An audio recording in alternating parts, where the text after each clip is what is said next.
السلام علیکم ورحمۃ اللہ وبرکاتہ۔ رمضان المبارک کے بعد مسلمان کے لیے عشرہ ذی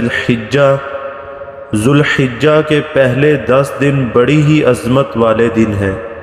جیسے تاجروں کے لیے ہر پیشہ ہائے زندگی کے لیے کچھ دن موسم بہار کی طرح ہوتے ہیں اور وہ ان ایام میں خوب محنت کرتے ہیں، خوب کمائی کرتے ہیں، تو اسی طرح اللہ تعالی نے مسلمانوں کے لیے بھی کچھ مہینے، کچھ دن، کچھ لمحات موسم بہار کی طرح بنا دیے ہیں، اور انہی ایام میں سے ذی الحجہ کے پہلے 10 دن بھی ہیں۔ یہ وہ ایام ہیں جن کے افضل الایام ہونے کی شہادت رسول پاک صلی اللہ علیہ وسلم نے دی ہے، اور اللہ تعالی نے قرآن مجید میں ایک مقام پر ان ایام کی قسم کھائی ہے، فرمایا والفجر ولیال عشر، قسم ہے فجر کی اور 10 راتوں کی، اور یہ 10 دن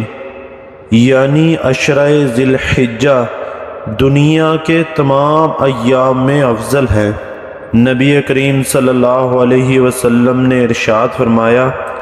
دنیا کے سارے ایام کے مقابلے میں 10 ایام یعنی عشرہ ذی الحجہ سب سے زیادہ افضل ہیں، اور ایک روایت میں ہے عمل صالح کے لیے یہ ایام اللہ تعالی کے نزدیک سب سے زیادہ محبوب ہیں۔ صحابہ کرام رضی اللہ عنہم نے پوچھا، یا رسول اللہ، کیا اللہ کے راستے میں جہاد کرنا بھی اتنا محبوب نہیں؟ آپ صلی اللہ علیہ وسلم نے فرمایا، اللہ کے راستے میں جہاد کرنا بھی اتنا محبوب نہیں،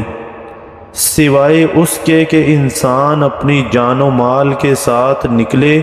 اور پھر کسی بھی چیز کے ساتھ واپس نہ لوٹے، یعنی مال بھی اللہ تعالی کے راستے میں خرچ کر ڈالے اور خود بھی شہید ہو جائے۔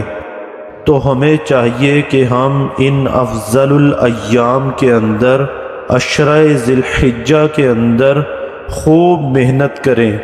خوب اللہ تبارک و تعالی کی عبادت کریں اور اللہ تبارک و تعالی کا ذکر کریں۔ اللہ تعالی سے دعا ہے کہ اللہ تعالی ہمیں عمل کی توفیق عطا فرمائے۔